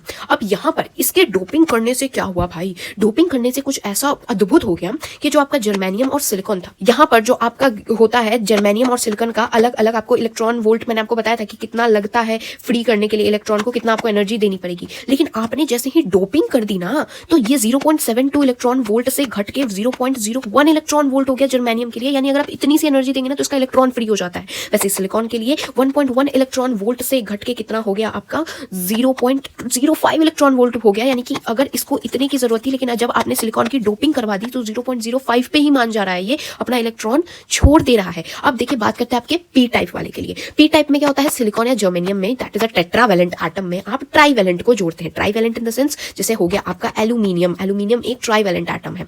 तो क्या होगा, ट्राईवेलेंट एटम में कितने फ्री इलेक्ट्रॉन्स होते हैं, ट्राईवेलेंट एटम के पास होते हैं 3 फ्री इलेक्ट्रॉन्स। ओके, नाउ सारी जगह क्या है, सिलिकॉन प्रेजेंट है, सिलिकॉन प्रेजेंट है जिसका +4 की होती है वैलेंसी, यानी इसके पास +4 जो इलेक्ट्रॉन्स होते हैं ना वो होते हैं अनपेयर्ड। ओके, नाउ हमने क्या डाला इसमें, एक trivalent atom that is aluminium. अब इसमें क्या है 3 ही इलेक्ट्रॉन्स है भाई, हमारे एल्यूमिनियम के पास 3 ही इलेक्ट्रॉन है, जबकि बॉन्डिंग के लिए चाहिए 4, इसीलिए चौथा जो होता है वो क्या हो जाता है, होल हो जाता है। इसके पास तो खाली जगह, एल्यूमिनियम के पास 3 ही इलेक्ट्रॉन है, चौथे के लिए कोई जगह ही नहीं है, तो चौथी जगह क्या है, चेयर एम्प्टी है, होल्स है। इसलिए यहाँ पर जो आपका ये वाला पी टाइप का होता है इसमें नंबर ऑफ होल्स ज्यादा रहते हैं रादर देन इलेक्ट्रॉन्स, और यहाँ इलेक्ट्रॉन्स ज्यादा थे होल्स से। और नंबर ऑफ होल्स क्या होंगे, जितने आपने इसमें डाले होंगे वही जितने एक्सेप्टर के आपने डाले होंगे। एक्सेप्टर क्यों बोल रहे हैं, बिकॉज ऑब्वियसली जो होल है वो एक्सेप्ट ही तो करेगा कि हाँ भाई मुझे इलेक्ट्रॉन दो, मैं खाली चेयर हूं, मुझे इलेक्ट्रॉन भेजवाओ। वही यहाँ पर हमने ये क्या डोनर क्यों लिया था, क्योंकि ये डोनेट कर दे रहा है एक इलेक्ट्रॉन। यहाँ पर ये इलेक्ट्रॉन को लेने के लिए बैठा हुआ है कि चेयर खाली है भाई, कोई इलेक्ट्रॉन आ जाए। तो यहाँ क्या लिखा है कि कितने नंबर्स ऑफ होल्स होंगे, उतने ही नंबर ऑफ होल होंगे जितने नंबर ऑफ आप एक्सेप्टर के एटम्स डालेंगे। यानी अगर आपने 3 एल्यूमिनियम डाला तो आपको 3 होल्स मिलेंगे, ऑलमोस्ट इक्वल मैं बोल रही हूँ, ठीक है। नाउ यहाँ पर हो गया पी और एन टाइप का क्या डिफरेंस होता है ये मैंने आपको बता दिया है। नाउ इसका अगर मैं आपको बैंड थ्योरी से बताऊं ना तो कैसे चलती हैं चीजें, यहाँ मैंने आपको बताया कि जब डोपिंग होती है ना तो डोपिंग के बाद जो एक इलेक्ट्रॉन को निकालने के लिए जितनी एनर्जी लग रही थी उससे कम एनर्जी लगने लगती। पहले 0.72 इलेक्ट्रॉन वोल्ट लग रही थी, तो अब 0.01 इलेक्ट्रॉन वोल्ट पे ही ये मान जा रहा है। तो ये कैसे हुआ, ये कैसे हो गया, क्या बैंड पास आ गए? नहीं, बैंड पास नहीं आते हैं। क्या होता है, जैसे सबसे पहला है ये एन टाइप का और ये है आपका पी टाइप का। एन टाइप में क्या होता है, जैसे ही आप डोपिंग कर देते हैं तो डोपिंग से क्या होता है, एन टाइप के डोपिंग से क्या होता है, आपके जो है इलेक्ट्रॉन्स जो होते हैं उनकी संख्या ज्यादा होती है रादर देन होल्स। यानी होल्स कम होते हैं, इलेक्ट्रॉन्स ज्यादा होते हैं आपके एन टाइप में। तो अब क्या होता है ना, ये इलेक्ट्रॉन्स इतने ज्यादा होते हैं ना कि कुछ इलेक्ट्रॉन्स को ये क्या बोलता है ना कि इस वाले खड्डे में, ये वाला खड्डा तो हमेशा मैंने बोला था खाली होना चाहिए, लेकिन क्या होता है इतने ज्यादा इलेक्ट्रॉन्स, इसके पास डोनर इलेक्ट्रॉन्स होते, तो बोलते कि अभी तो तुम्हारा यहाँ कोई काम नहीं है, ऐसा करो तुम ऑलरेडी जाके इस गड्ढे में कुछ पॉइंट पे यहाँ पर खड़े हो जाओ, और जैसे ही तुम्हें सफिशिएंट इलेक्ट्रॉन वोल्ट का मिलेगा वैसे ही तुम कंडक्शन बैंड में कूद जाना। यानी कि ये इसका भी इंतजार नहीं कर रहे कि वैलेंस बैंड में रुक जाते हैं, जब एनर्जी सफिशिएंट मिलेगा तब कंडक्शन बैंड में जाएंगे, नहीं, दे आर लाइक कोई बात नहीं, हमारे पास एक्स्ट्रा इलेक्ट्रॉन्स है, कुछ इलेक्ट्रॉन्स तो यहाँ बैठे रहेंगे, एक्स्ट्रा वालों को ना ऑलरेडी बॉर्डर पे भेज देते हैं कि जैसे ही इन्हें 0.01 इलेक्ट्रॉन वोल्ट की एनर्जी मिलेगी ये तुरंत कूद के कंडक्शन बैंड में चले जाएंगे। तो ये जो वो बॉर्डर, जिस बॉर्डर पे जहां पर ये क्या थी, ये खाली रहने वाली जगह थी, इकट्ठा तो खाली रहने वाला जगह था, लेकिन फिर भी यहाँ पर क्योंकि डोनर था तो यहाँ पर इलेक्ट्रॉन्स छोड़ रहा हुआ था कि जैसे तुमको कम भी एनर्जी रहे तो तुरंत कूद जाएगा। तो ये वाली होती है फर्मी लेवल, इसको ED से डिनोट करते हैं, जिसको डोनर लेवल कहा जाता है। और ये कितने दूरी पे होती है, 0.01 इलेक्ट्रॉन वोल्ट की दूरी पे होती है, कि मतलब बिल्कुल तुरंत ही कूद के चला जाएगा। यहाँ रहता है तो उसको ज्यादा एनर्जी की जरूरत पड़ती है, ऑलरेडी कुछ जगह पार करा के यहाँ इलेक्ट्रॉन को ऑलरेडी खड़ा करके रखा हुआ है, तो कम एनर्जी में ही कंडक्शन बैंड में कूद जाते हैं ये लोग। वही अगर आप P टाइप के लिए देखेंगे, P टाइप में क्या होता है, आपके नंबर ऑफ होल्स जो होते हैं वो ज्यादा होते हैं आपके नंबर ऑफ इलेक्ट्रॉन्स से।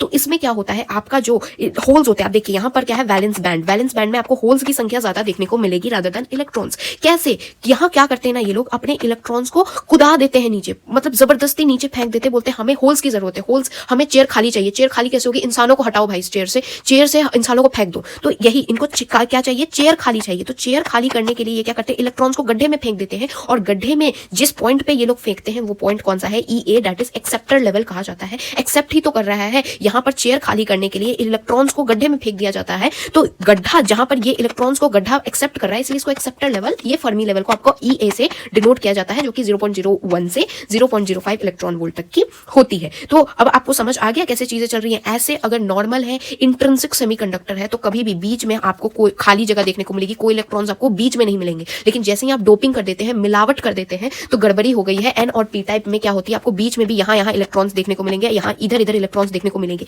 यहाँ इसलिए मिलेंगे क्योंकि ऑलरेडी इसके पास इतना डोनर में था, इतना इसको बांटने के लिए इलेक्ट्रॉन था कि ऑलरेडी ये बांट के इसको यहाँ छोड़ चुका है, बोला कि अगर थोड़ा सा भी एनर्जी मिले ना तो तुरंत उधर चले जाना। और इसको होल्स की इतनी चिंता थी, इसको खाली चेयर चाहिए थे, इसको खाली होल्स चाहिए थे, तो अपनी जगह से इलेक्ट्रॉन्स को फेंक दे रहा है भाई वो गड्ढे में, इसलिए गड्ढे में आपको इलेक्ट्रॉन्स देखने को मिल रहे हैं। तो अब आपको P टाइप और N टाइप समझ आ गया होगा। अब यहाँ पर एक बात ये इंपॉर्टेंट है कि जो डोप्ड आपके सेमीकंडक्टर्स होते हैं उसमें जो नंबर डेंसिटी होती है इलेक्ट्रॉन्स की और होल्स की, वो कभी भी इक्वल नहीं होती है। ये आपको तो समझ आ ही गया होगा। देखिए आपके N टाइप में इलेक्ट्रॉन्स की संख्या ज्यादा थी होल्स से, और P टाइप में आपकी होल्स की संख्या थी ज्यादा इलेक्ट्रॉन्स से। तो यही यहाँ पर लिखा है कि डोप्ड सेमीकंडक्टर में डेंसिटी जो इलेक्ट्रॉन और होल्स की होती है वो इक्वल नहीं होती है। अब यहाँ पर डोप्ड सेमीकंडक्टर में ही एक मास एक्शन लॉ होता है, दैट इज वेरी इंपॉर्टेंट। ये बहुत इंपॉर्टेंट फॉर्मूला है, याद कर लीजिए, पक्का सवाल आने वाला है। बिकॉज यहाँ पर क्या होता है, ये फॉर्मूला है Ne इंटू में NH is equal to Ni का स्क्वायर। Ne होता है आपका number density of electron, NH होता है नंबर डेंसिटी ऑफ होल्स, और Ni होता है आपका इंट्रिंसिक सेमीकंडक्टर की नंबर डेंसिटी। इंट्रिंसिक यानी जो प्योर वाला सेमीकंडक्टर है ना, उसकी जो नंबर डेंसिटी है उसका स्क्वायर होता है, वो इक्वल होती है आपकी नंबर डेंसिटी ऑफ होल्स। यानी कि जब बिल्कुल अनप्योर हो गया है, इम्प्योर जब हो गया है, तो अब नंबर डेंसिटी ऑफ होल्स और नंबर डेंसिटी ऑफ इलेक्ट्रॉन्स को इनटू कर देंगे। तो ये क्या होता है कि जब थर्मल इक्विलिब्रियम होता है तो पॉजिटिव और जो नेगेटिव कंसंट्रेशन होती है ना, वो कांस्टेंट क्वांटिटी की हो जाती है, और ये इंडिपेंडेंट होती है अमाउंट ऑफ डोनर और एक्सेप्टर इंप्योरिटी डोपिंग के। तो ये याद रखिएगा, ये आप लिख सकते हैं एग्जाम्स में। ये हो गया इसका डेफिनेशन, और ये फॉर्मूला तो पक्का याद ही रखना है। अभी हम शुरू करेंगे आपका PN junction, very important, because mostly आपको सवाल यहीं से देखने को मिलेंगे। आपने P समझ लिया, P टाइप N टाइप समझ लिया ना, अब ये कुछ भी आपको डिफिकल्ट नहीं लगेगा। लेकिन उससे पहले मैं थोड़ा सा आपको ये वाला डिफरेंशिएशन चार्ट बता देती हूँ, दैट इज इंट्रिंसिक और एक्सट्रिंसिक में क्या डिफरेंस है, और N और P टाइप में क्या डिफरेंस है। इंट्रिंसिक में क्या होता है, ये प्योर सेमीकंडक्टर होते हैं, इनमें कोई मिलावट नहीं होती। एक्सट्रिंसिक में क्या होता है, मिलावट हो जाती है, थर्ड और जो फोर्थ ग्रुप की इंप्योरिटी डाली जाती है, दैट इज फास्फोरस, एल्युमिनियम वगैरह की इंप्योरिटी डाली जाती है। इंट्रिंसिक में क्या होती है, इसकी इलेक्ट्रिकल कंडक्टिविटी बहुत कम होती है। एक्सट्रिंसिक में क्योंकि आपने मिलावट कर दी है, इसलिए इलेक्ट्रिकल कंडक्टिविटी ज्यादा होती है, हाई होती है। यहाँ पर कोई भी एनर्जी स्टेट वैलेंस और कंडक्शन बैंड के बीच में आपको नहीं मिलेगा। मैंने बताया ना, यहाँ पर था आपका कंडक्शन बैंड, यहाँ था आपका वैलेंस बैंड, दोनों के बीच में ये वाली जो जगह थी EG वाली जगह में आपको कोई इलेक्ट्रॉन्स देखने को यहाँ इंट्रिंसिक में नहीं मिलेगा। एक्सट्रिंसिक में क्या था आपका, ये था कंडक्शन बैंड, ये था वैलेंस बैंड, और यहाँ पर भी आपको इलेक्ट्रॉन्स देखने को मिल रहे थे, गड्ढे में भी इलेक्ट्रॉन्स देखने को मिल रहे थे। यही तो मैं बता रही थी कि आपको गड्ढे में भी इलेक्ट्रॉन्स देखने को मिल रहे हैं। अब यहाँ पर जो band number of free electron जो होते हैं, कितने फ्री इलेक्ट्रॉन होते हैं, वो इक्वल होते हैं कितने नंबर ऑफ होल्स है। जितने नंबर ऑफ होल्स होते हैं उतने ही नंबर ऑफ इलेक्ट्रॉन होते हैं। लेकिन एक्सट्रिंसिक में क्या होता है, N टाइप और P टाइप दोनों के लिए अलग अलग होते हैं। इलेक्ट्रॉन्स होते हैं वो ज्यादा होते हैं होल्स से, और P टाइप के लिए आपका होल्स की संख्या ज्यादा होती है इलेक्ट्रॉन्स से। तो इसका मतलब क्या है, N टाइप में इलेक्ट्रॉन मेजर रहते हैं और P टाइप में होल्स मेजर रहते हैं। तो इसीलिए ये क्या है आपका, इसमें क्या है, इलेक्ट्रॉन ज्यादा रहेगा रहेगा या इलेक्ट्रॉन कम रहेगा, इस तरीके से होगा। लेकिन इंट्रिंसिक में क्या होता है, इलेक्ट्रॉन्स और होल्स दोनों बराबर होते हैं। यहाँ इलेक्ट्रिकल कंडक्टिविटी डिपेंड करती है टेम्परेचर पे, लेकिन एक्सट्रिंसिक में क्या देखा गया है कि इलेक्ट्रिकल कंडक्टिविटी टेम्परेचर पे तो डिपेंड करती ही है और साथ में डोपेंट की कंसंट्रेशन की पे भी डिपेंड करती है, यानी आपने कितनी डोपिंग की है, कितनी मिलावट की है। नाउ बात करते हैं आपके एन टाइप और पी टाइप का क्या डिफरेंस होता है। तो जो एन टाइप होता है इसमें क्या होती है आपकी जर्मेनियम और सिलिकॉन में ग्रुप 5 के एलिमेंट डाले जाते हैं। वही पी टाइप में क्या होता है, ग्रुप 3 के जर्मेनियम और सिलिकॉन में डाले जाते हैं। एन टाइप में क्या होता है, यहाँ पर फ्री इलेक्ट्रॉन आपको मिलता है, इसलिए इसको डोनर भी कहा जाता है। वही पी टाइप में क्या होता है, आपके होल्स क्रिएट हो जाते हैं, जिसको इसलिए क्या बोला जाता है, एक्सेप्टर बोला जाता है। नाउ यहाँ डोनर की इंप्योरिटी क्या होती है, जस्ट कंडक्शन बैंड के बिलो होती है। आप यहाँ देखिए, ये देख सकते हैं आप, डोनर की ये है आपका कंडक्शन बैंड, इस कंडक्शन बैंड के जस्ट नीचे है। और वही यहाँ पर क्या होती है, एक्सेप्टर की इंप्योरिटी क्या होती है, जस्ट वैलेंस बैंड के जस्ट ऊपर होती है। तो यही यहाँ पर लिखा हुआ है कि यहाँ पर आपका जो एक्सेप्टर की इंप्योरिटी लेवल होती है वो just above the valence band होती है पी टाइप के लिए, और एन टाइप के लिए just below the conduction band होती है। यहाँ पर इलेक्ट्रॉन्स जो होते हैं वो मेजर होते हैं, यहाँ पर होल्स जो होते हैं वो मेजर होते हैं। तो बस हो गया आपका एन टाइप पी टाइप पूरा क्रिस्टल क्लियर। अब हम पीएन जंक्शन की बात करते हैं। पीएन जंक्शन कुछ नहीं है, जैसा नाम कह रहा है, पी और एन का मिलन होगा। वहां क्या है, देखिए एक सिंगल क्रिस्टल ऑफ जर्मेनियम या सिलिकॉन ले लेते हैं। तो हमने लिया एक, ये पूरा एक मान लीजिए ये है आपका सिलिकॉन का पूरा एक ऐसा हमने क्रिस्टल ले लिया। उसमें क्या किया, एक तरफ उसके आधी साइड हमने डिवाइड कर दिया और एक तरफ आपने इसमें पेंटावेलेंट फास्फोरस डाल दिया और एक तरफ आपने इसमें ट्राईवेलेंट एल्यूमिनियम डाल दिया। तो क्या देखा गया, एक तरफ ये बन जाएगा पी टाइप, एक तरफ ये बन जाएगा एन टाइप, और जो पी और एन के बीच का मिलाप की जगह होगा वो बन जाएगी आपकी जंक्शन। That's it. और यही है आपका पीएन जंक्शन। तो पीएन जंक्शन कुछ नहीं है, एक ही एलिमेंट का एक तरफ आपने कुछ और मिलावट की, एक तरफ कुछ और मिलावट की, उसके बीच में मिलने की जगह को जंक्शन कहते हैं। तो चलिए इसको और डिटेल में पढ़ते हैं। पीएन जंक्शन की फॉर्मेशन की कहानी बहुत इंटरेस्टिंग है, ध्यान से सुनिए। कुछ नहीं है, देखिए मैंने आपको बताया एक तरफ होगा पी, एक तरफ होगा एन। इसको डिनोट करने के लिए सिंबल कैसे दिया जाता है, कुछ इस तरीके का आपको सिंबल बुक्स में देखने को मिलेगा। बिकॉज आप इतना रोज बार बार ऐसा तो नहीं बना सकते ना, इसीलिए आपको ऐसे सिंबल्स देखने को मिलेंगे जहां एक तरफ इसका मतलब पी होता है ट्रायंगल का मतलब, और इसका मतलब एन होता है। ठीक है, अब मैं बताती हूँ ये पीएन जंक्शन बनता कैसे। बहुत आसान सी चीज है, देखिए पी टाइप है एक तरफ, एक तरफ आपका एन टाइप है ना। पी टाइप में क्या होते हैं, होल्स ज्यादा है। आप देखिए होल्स ज्यादा संख्या में मिलेंगे, इलेक्ट्रॉन्स आपको कम संख्या में मिलेंगे। वही एन टाइप में देखेंगे तो आपको इलेक्ट्रॉन्स ज्यादा संख्या में मिलेंगे, होल्स आपको कम संख्या में मिलेंगे। अब क्या होगा, यहां पर क्या होगी, बीच में बनती है जंक्शन वाली जगह। जंक्शन वाली जगह पे क्या होंगे, आपके जो होल्स होंगे, होल्स बोलेंगे कि भाई यहाँ तो मेरी हाई कंसंट्रेशन है, यहाँ होल्स की क्या है, कंसंट्रेशन जो है वो ज्यादा है, और यहाँ होल्स की कम कंसंट्रेशन है, इसलिए ये वाले होल्स इस तरफ भागना चाहेंगे। और यहाँ इलेक्ट्रॉन्स की कंसंट्रेशन ज्यादा है, यहाँ इलेक्ट्रॉन्स की कम है, यानी इलेक्ट्रॉन्स इस तरफ भागना चाहेंगे। तो इलेक्ट्रॉन्स इस तरफ और होल्स आपके इस तरफ भागना चाहेंगे। ठीक है, तो यही है, ये क्या होती है, डिफ्यूजन होती है। डिफ्यूजन क्या होती है, पी से एन की तरफ, पी से एन की तरफ होल्स भागते हैं, क्योंकि पी के तरफ क्या होता है, होल्स की संख्या ज्यादा होती है और एन के साइड पे होल्स की संख्या कम होती है, इसलिए हाई कंसंट्रेशन से लो कंसंट्रेशन आने के लिए पी टू एन आपके होल्स भागते हैं। और यहाँ पर एन टू पी आपके इलेक्ट्रॉन्स भागते हैं। यहाँ पर इलेक्ट्रॉन्स की कंसंट्रेशन ज्यादा रहती है, यहाँ इलेक्ट्रॉन्स की कम रहती है, इसलिए इलेक्ट्रॉन्स यहाँ से यहाँ भागते हैं, आपके डिफ्यूजन करते हैं। ठीक है, इतना समझ आ गया।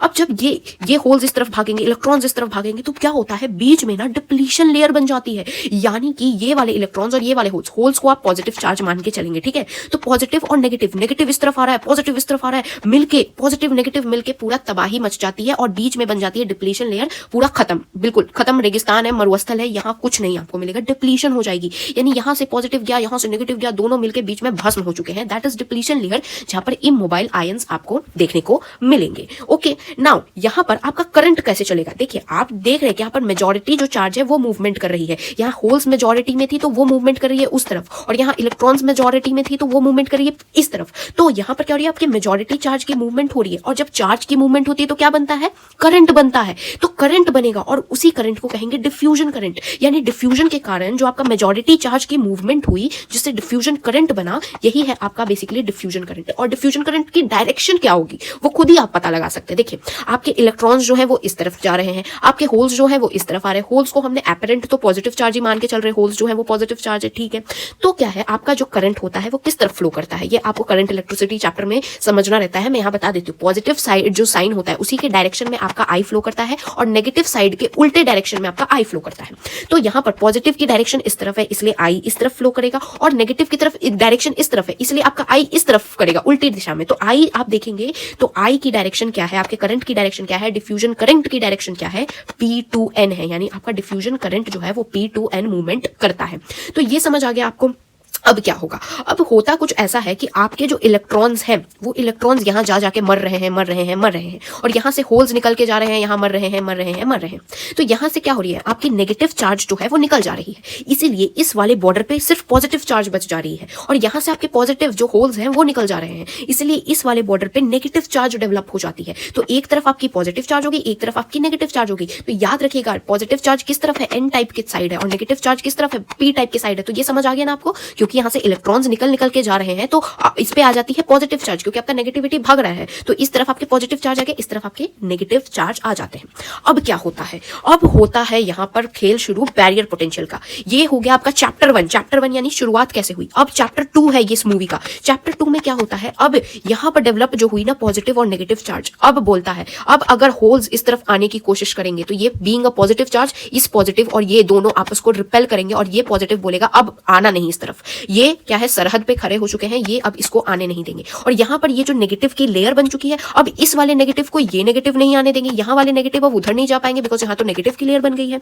तो ये क्यों हुआ, इसके कारण क्या होता है, आपका बैरियर पोटेंशियल एक बैरियर बन जा रहा है जिसको VB से डिनोट करते हैं। तो ये बन गया एक बैरियर पोटेंशियल बन जाता है कि अब क्या होता है, सबसे पहले तो ये डिफ्यूजन हुआ वो तो ठीक है, उसके बाद ये जो चार्जेस डेवलप हुए ना उससे क्या हो रहा है, ये नेगेटिव चार्ज नेगेटिव को अब आने नहीं दे रहा और ये पॉजिटिव चार्ज अब होल्स को इधर आने नहीं दे रहा है, एक बैरियर बन चुके हैं, बैरियर पोटेंशियल VB बन चुका है। ठीक है, अब इतना समझ आ गया।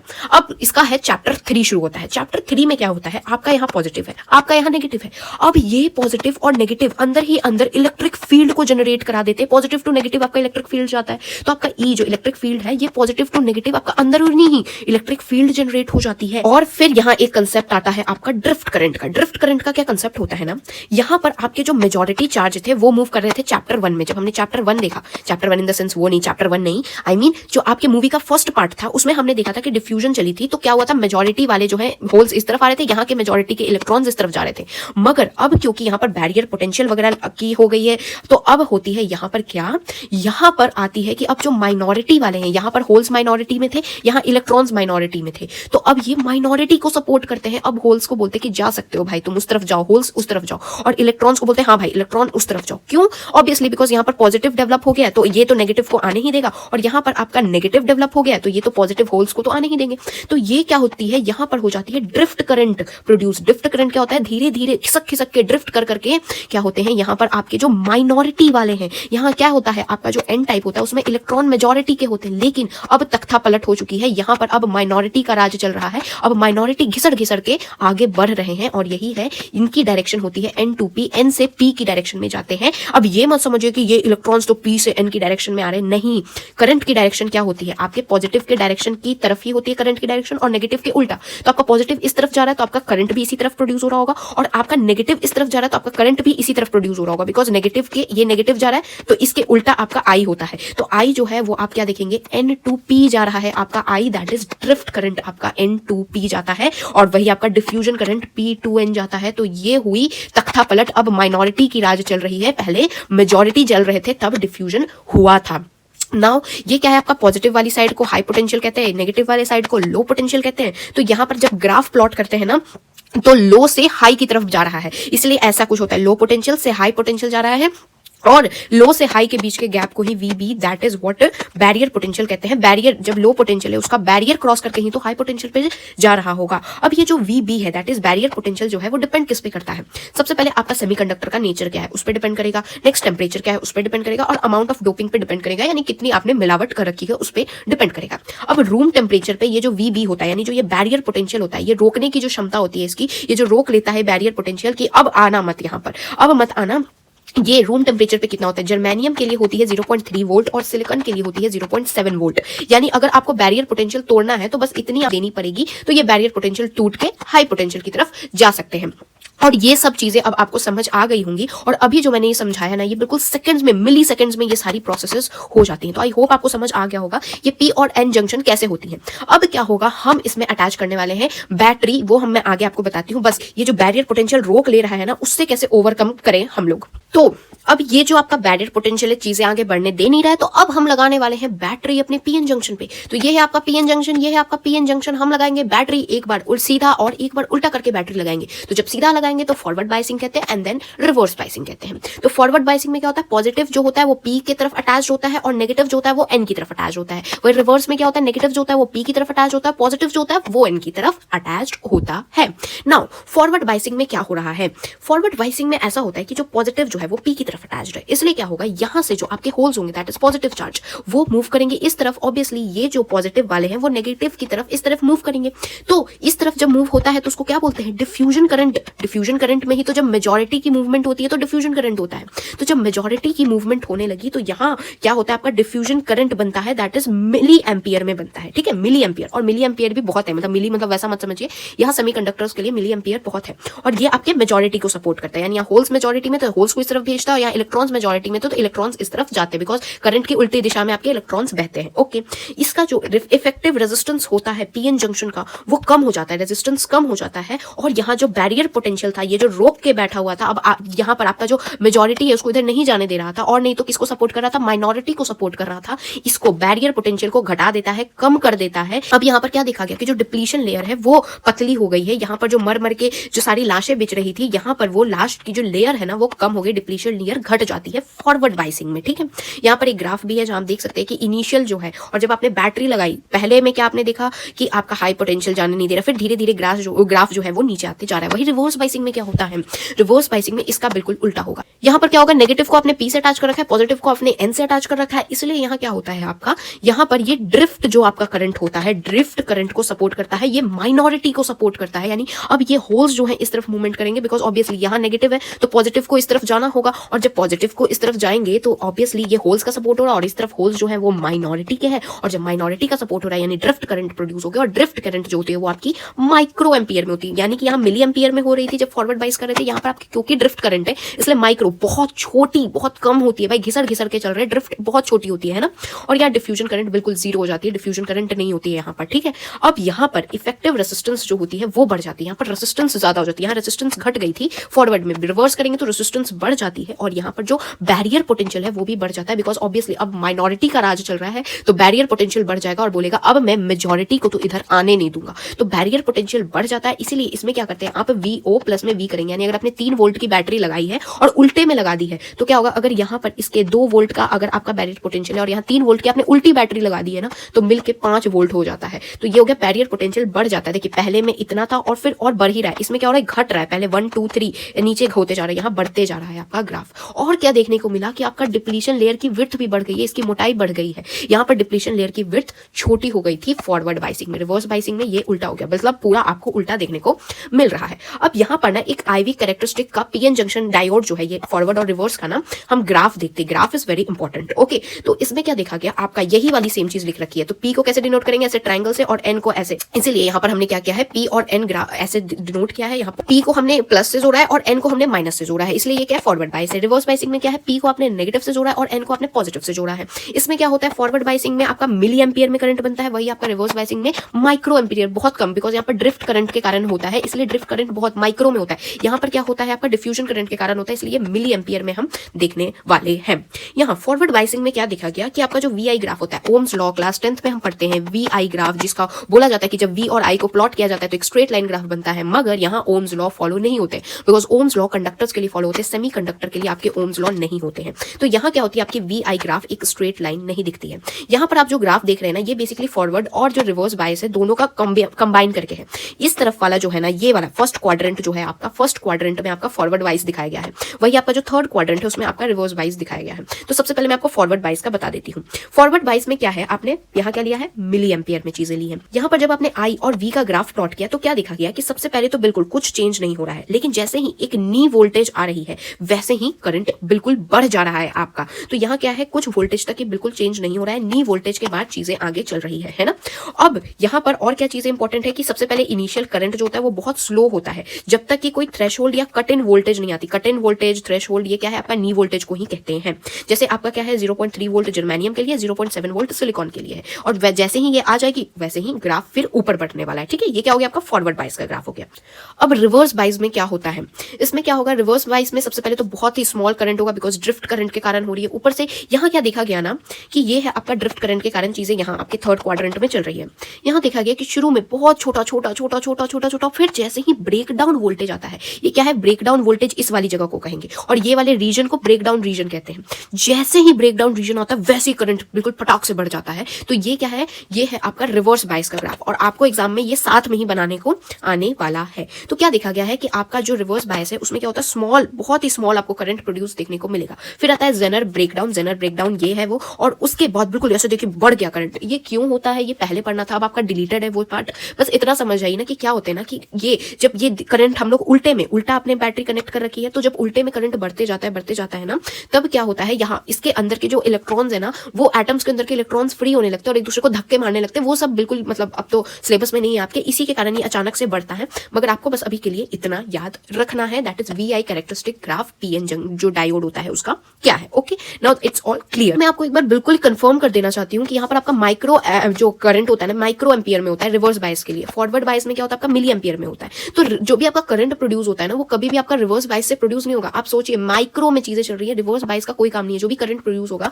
फॉरवर्ड बायस जब करेगा, जब आप सीधे आप बैटरी सीधा लगाएंगे, तभी यहाँ पर आपकी चीजें सही से चलने वाली है। मिली एम्पियर में आपका करंट का प्रोडक्शन होने वाला है। यहाँ पर इसको क्या बोलते हैं ना, आपके रिवर्स सैचुरेशन करंट, यानी बिल्कुल सैचुरेटेड है भाई, अब नहीं हो सकता इनसे, बिल्कुल रिवर्स सैचुरेशन करंट होता है। फॉरवर्ड बायस में क्या होता है, इसमें एक पॉइंट तक तो नी वोल्टेज तक तो चलो चला, उसके बाद जो बढ़ता है ना, बिल्कुल ही मतलब बिल्कुल जीरो रेजिस्टेंस बिल्कुल कम हो जाती है, घट जाती है और तुरंत एकदम बढ़ जाता है इसके बाद फॉरवर्ड बायस में। ओके, अब यहाँ पर वही एक इंपॉर्टेंट चीज है कि यहाँ पर जो आपका होता है फ्लो ऑफ करंट, वो एक ही डायरेक्शन में होता है PN जंक्शन में। इसके कारण माइक्रो के कारण कोई आप करंट नेग्लिजिबल ही मान के चलते हैं। ऊपर से फॉरवर्ड बायस का रेजिस्टेंस जो होता है वो भी बहुत कम होता है एज कंपेयर टू आपका ये वाले रिवर्स बायस के लिए। अब देखिए डायनेमिक रेजिस्टेंस क्या होती है जंक्शन डायोड की। रेजिस्टेंस सबसे पहले है क्या, जो आपका V और I होता है, V is equal to IR, जो आपका ओम्स लॉ होता है, जिसमें जब आप V और I का ग्राफ प्लॉट करते थे, जो स्लोप आता था वही तो आपका रेजिस्टेंस बताता था, ओम्स लॉ याद करिए ना। यहाँ पर जब आपको डायनेमिक रेजिस्टेंस जानना है जंक्शन डायोड का, तो कुछ नहीं करना है, वही सेम फॉर्मूला है। R को आपने यहाँ छोड़ दिया, I को इस तरफ ले जाएंगे तो I डिवाइड में चला जाएगा, तो V डिवाइड बाई I होगा डेल्टा V, यानी डेल्टा फाइनल माइनस का इनिशियल, और यहाँ डेल्टा I यानी कि फाइनल माइनस का इनिशियल जो आपका करंट आने वाला है। तो ये आ जाएगा आपका रेजिस्टेंस का फॉर्मूला। आप डायरेक्ट क्वेश्चन में पुट करके चीजें हो जाएंगी। यहाँ डेल्टा V क्या है, small change in applied voltage, और डेल्टा I क्या है, आपका करस्पॉन्डिंग चेंज इन करंट है। नाउ बात करते हैं आपके जंक्शन डायोड एज रेक्टिफायर का। बहुत आसान सा टॉपिक है, लास्ट है भाई, चैप्टर खत्म है। ये क्या होता है, रेक्टिफायर होता है कन्वर्ट करने के लिए AC यानी ऑल्टरनेटिंग करंट या ऑल्टरनेटिंग वोल्टेज को DC यानी डायरेक्ट करंट या डायरेक्ट वोल्टेज के अंदर, यानी AC से अगर DC में कन्वर्ट करना है तो रेक्टिफायर का यूज होता है। और यहाँ पर जो जंक्शन डायोड हमने पढ़ा उसको हम लोग रेक्टिफायर के रूप में यूज कर सकते हैं, यानी इसके हेल्प से हम AC को DC में कन्वर्ट कर सकते हैं। और ये रेक्टिफायर भी दो तरीके के होते हैं, एक होता है हाफ वेव रेक्टिफायर और एक होता है फुल वेव रेक्टिफायर। तो हाफ वेव और फुल वेव दोनों में बताती हूँ क्या हो रहा है। सबसे पहले तो आपको ये पता है फॉरवर्ड बायस में क्या होता है, इसको P है, ये N है, ये P है और ये N है। रिवर्स बायस में क्या होगा, करंट ऐसे फ्लो करता है, और फॉरवर्ड बायस में क्या होता है, आपका ऐसे फ्लो करता है करंट। क्योंकि फॉरवर्ड बायस में जो होता है वो मिली एम्पियर में होता है, यानी कि ये होता है करंट भाई। वही रिवर्स में क्या होता है, माइक्रो एम्पियर में होता है, बहुत कम करंट फ्लो करता है, यानी ऑलमोस्ट नेग्लिजिबल, बिल्कुल करंट फ्लो नहीं करता है। इसलिए अगर आप फॉरवर्ड बायस चीजें भेजेंगे तो फॉरवर्ड बायस में यहाँ से वो पास करके आगे चली जाएगी, करंट फ्लो होगा क्योंकि रेजिस्टेंस कम है। लेकिन रिवर्स बायस में यहाँ पर करंट यहाँ से अगर आप भेजेंगे तो आगे करंट फ्लो नहीं होने वाला है, बिकॉज यहाँ रेजिस्टेंस बहुत ज्यादा होती है। और रिवर्स बायस में भाई माइक्रो एम्पियर में करंट बहता है, बिल्कुल कम है, ऑलमोस्ट नेग्लिजिबल है। तो याद रखिए, ये कंसेप्ट याद रखिए, फॉरवर्ड बायस में करंट फ्लो होगा बिकॉज रेजिस्टेंस कम होती है, वही रिवर्स बायस में आपका करंट फ्लो नहीं होता है बिकॉज रेजिस्टेंस ज्यादा रहती है। तो चलिए अब जानते हैं, सबसे पहले आपकी ये NCERT देती है ये दो चीजें, आपकी डायग्राम है, उसमें आपको समझ आ जाएगा क्या गिवन है। तो हाफ वेव रेक्टिफायर में होता क्या है, सबसे पहले बहुत आसान सी चीज है। यहाँ हमने लगा रखा है AC वाला, अगर आपने चैप्टर पढ़ रखा होगा, नहीं भी पढ़ा है कोई बात नहीं है, वो भी मैं पढ़ा दूंगी, वो टेंशन मत लीजिए। यहाँ पर बस अभी इतना समझिए, AC में क्या होता है, पहले सीधे चलता है करंट, फिर उल्टा चलता है, ऐसे चलता है। तो पहले क्या आएगा, आपका ये नेगेटिव रहेगा, ये पॉजिटिव रहेगा। तो यहाँ क्या हो जाएगा, आपका ये पॉजिटिव रहेगा, ये नेगेटिव रहेगा। यहाँ बीच में ट्रांसफॉर्मर लग रखा है, आपको वो टेंशन नहीं ले रहा है, AC वाले चैप्टर में ही पढ़ना रहता है। तो ये जब नेगेटिव था, ये पॉजिटिव था, तो ये पॉजिटिव और ये नेगेटिव रहा, तो आपका करंट यहाँ से फ्लो करेगा। यहाँ आपने लगा रखा है P और N जंक्शन, यहाँ से फ्लो करेगा और यहाँ से ये निकल जाएगा और आपको यहाँ पर आउटपुट रीडिंग आ जाएगी। अब जब यहाँ पर ये उल्टा होगा, क्या देखा गया कि जब यहाँ पर आपने सीधे यहाँ पर से जब नेगेटिव और ये पॉजिटिव था, तो चीजें यहाँ से निकली और आपका आउटपुट मिल गया, तो आपको ये आउटपुट मिल गया।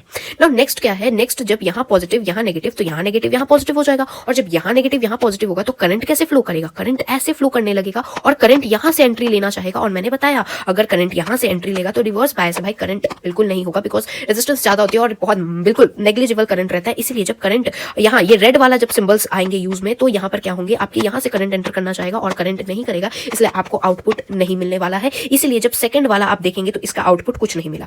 फिर जब नेक्स्ट ये नेगेटिव, ये पॉजिटिव, ये पॉजिटिव, ये नेगेटिव होगा, तो फिर से करंट ऐसे फ्लो करेगा तो आपको आउटपुट मिल जाएगा। तो यहाँ पर थर्ड वाले के लिए आपको आउटपुट मिल जाएगा, फिर फोर्थ वाले के लिए क्या होगा, कोई आउटपुट नहीं मिलेगा। इस तरीके से आगे बढ़ता जाएगा। तो आउटपुट की जो फ्रीक्वेंसी होती है वो आप कितनी इनपुट दे रहे हैं उसी के बराबर होती है। ये आप क्या देखेंगे कि हाफ वेव को ही रेक्टिफाई कर रहा है, यानी आधी वेव को ही ये रेक्टिफाई करके दे रहा है, आधी को नहीं दे रहा है। और ये क्या है, आपका पल्सेटिंग डीसी है। बिकॉज डीसी क्या होता है, उसका ग्राफ जब आप एसी वाला ऑब्वियसली चैप्टर पढ़ेंगे तो समझ आ जाएगा। डीसी का जो ग्राफ होता है ना कुछ इस तरीके का होता है, लेकिन यहाँ पर क्या है, कभी ऐसे फिर जीरो, फिर ऐसे जीरो। तो ये क्या है, पल्सेटिंग डीसी का ग्राफ आता है जहां हाफ वेव को ही ये रेक्टिफाई करके देता है। तो ये वाले को तो कर दे रहा है, दूसरे वाले को ये कुछ नहीं कर रहा है। इसलिए अब जो आपका फुल वेव का होगा ना, इसको भी ये टोपी बना के देने वाला है। तो ये क्या है, आपका फुल वेव रेक्टिफायर।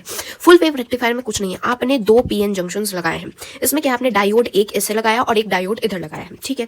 एसी यहाँ अटैच्ड है, ओके। तो पहले वाले सर्कमस्टांस में क्या होगा, यहाँ पर जब एसी यहाँ पॉजिटिव यहाँ नेगेटिव रहेगा, तो यहाँ पर नेगेटिव यहाँ पॉजिटिव होगा due to Lenz law. And then यहाँ पर क्या है, आपका हाई पोटेंशियल है, यहाँ लो पोटेंशियल है, तो पॉजिटिव टू नेगेटिव जाना चाहेगा। इसलिए क्या होगा, आपका करंट यहाँ से फ्लो होगा एंड यहाँ मिल जाएगा डायोड। डायोड जब ऐसे फ्लो होगा तो हाँ जी जाने देगा, ये जाने देगा।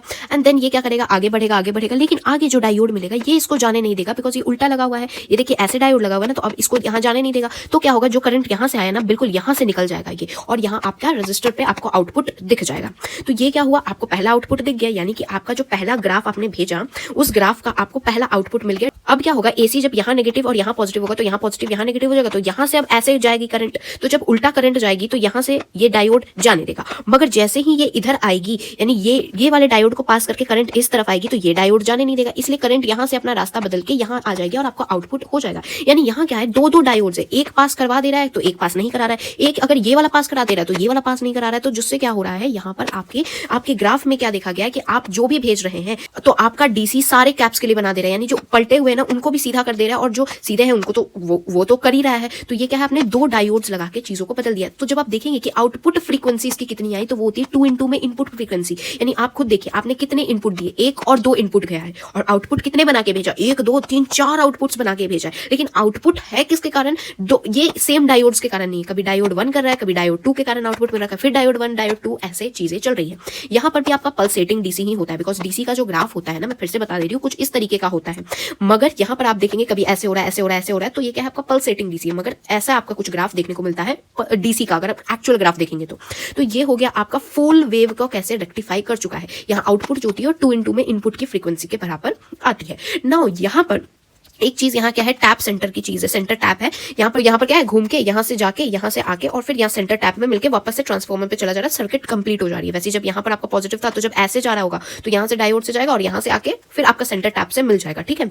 तो ये हो गया सेंटर टैप, थोड़ा सा मैंने एक्सप्लेन कर दिया है ना। यहाँ पर जो मैंने आपको बताया कि यहाँ पर जो आपका डीसी है वो पल्सेटिंग डीसी है, मगर ये देखने में अच्छा नहीं लग रहा है भाई। हमेशा से हम जानते हैं डीसी का ग्राफ कुछ इस तरीके का होता है। ऐसा करते हैं ना कि कुछ ऐसा नहीं हो सकता कि बस इतनी दूर की चीजें रह जाए, ये जो बार बार मिल जा रहा है जिसके कारण ये पल्सेटिंग बन जा रहा है, हम ये नहीं चाहते हैं। तो हम लगा देते हैं यहाँ पर आपका फिल्टर। तो यहाँ आती है फिल्टर सर्किट, जहां क्या देखा जाता है ना कि जब आप एसी का इनपुट देते हैं ना तो ये बस ऊपर वाला लेके एक ग्राफ बना देता है, जो कि अब डीसी का एक्चुअल ग्राफ है, बिल्कुल सही ग्राफ है। यहाँ पल्सेटिंग ग्राफ नहीं है, बस ऊपर वाला जो है ना वो लेके कर दे रहा है। ये वाले को तो रेक्टिफाई करके ये ऊपर चला जा रहा है, और जो भी आपका बन के फाइनल आ रहा है उसका जो अपर वाला पार्ट है उसको ले रहा है, ये फिल्टर कर दे रहा है। ये कैसे होता है भाई, बहुत आसान सा है भाई। ये लास्ट है आपका, यहाँ क्या होती है, आपकी एसी लगा रखी है, आपने रेक्टिफायर लगाया, तो क्या होगा, रेक्टिफायर लगाने से जो आपका ये एसी का वेव आता है वो क्या हो जाएगा, डीसी में कन्वर्ट हो जाएगा। कुछ इस तरीके से पल्सेटिंग आपको डीसी देखने को मिलेगा। ये आगे जाएगा आपके फिल्टर के अंदर। ये इतना आसान भाई, इसमें लग रखा है आपका कैपेसिटर। और एसी वाले चैप्टर में पढ़ना रहता है कि जो कैपेसिटर होता है वो डीसी को ब्लॉक कर देता है और एसी को जाने देता है। यानी जब यहां से करंट आएगा तो यहां से आपका ये एसी को तो आने देगा, कैपेसिटर है भाई, ये एसी को आने देगा और जाने भी देगा, लेकिन डीसी को ये आने नहीं देगा। तो डीसी क्या होगा, डीसी आपका आगे बढ़ जाएगा भाई। डीसी के लिए ये रास्ता ब्लॉक है, इसलिए डीसी यहां से आगे बढ़ जाएगा और आपके यहां पहुंच जाएगा। तो आपको तो बस डीसी ही मिला, एसी तो वापस घूम के वापस चला गया, बिकॉज कैपेसिटर सिर्फ एसी को जाने देता है और डीसी को तो जाने देगा ही नहीं। तो जब डीसी इस रास्ते से जा ही नहीं सकता है तो डीसी सीधे निकल जाएगा, और जब ये सीधे निकल जाएगा तो आपको तो सिर्फ डीसी ही मिलेगा, और आपको चाहिए भी तो डीसी ही था ना। तो आपने बस ऊपर ऊपर की चीजें कैसे निकाल ली, एक फिल्टर लगा के, और किसकी हेल्प से, कैपेसिटर की हेल्प से, क्योंकि आप जानते थे कि कैपेसिटर डीसी को ब्लॉक कर देगा और एसी को जाने देगा। दैट्स इट, हो गया भाई आपका चैप्टर खत्म। आई होप आपको सारी चीजें समझ आ गई होंगी। बस एक कोई बुक उठा लीजिए, जैसे कि ओसवाल की, मैंने सैंपल पेपर्स ऑलरेडी बोल चुकी हूँ, या क्वेश्चन बैंक उठा के क्वेश्चन प्रैक्टिस करना भाई। अभी दीदी 10 यूज करिए कूपन कोड, और तुरंत ही भाई क्वेश्चन प्रैक्टिस में लग जाइए, एग्जाम बहुत पास है, समय नहीं है, ठीक है। मैंने वन शॉट में चैप्टर खत्म करा दिया। I hope you guys understood. Meet you guys in the next video, तब तक के लिए thanks for watching and don't forget to like, share and subscribe to my channel. जय हिंद।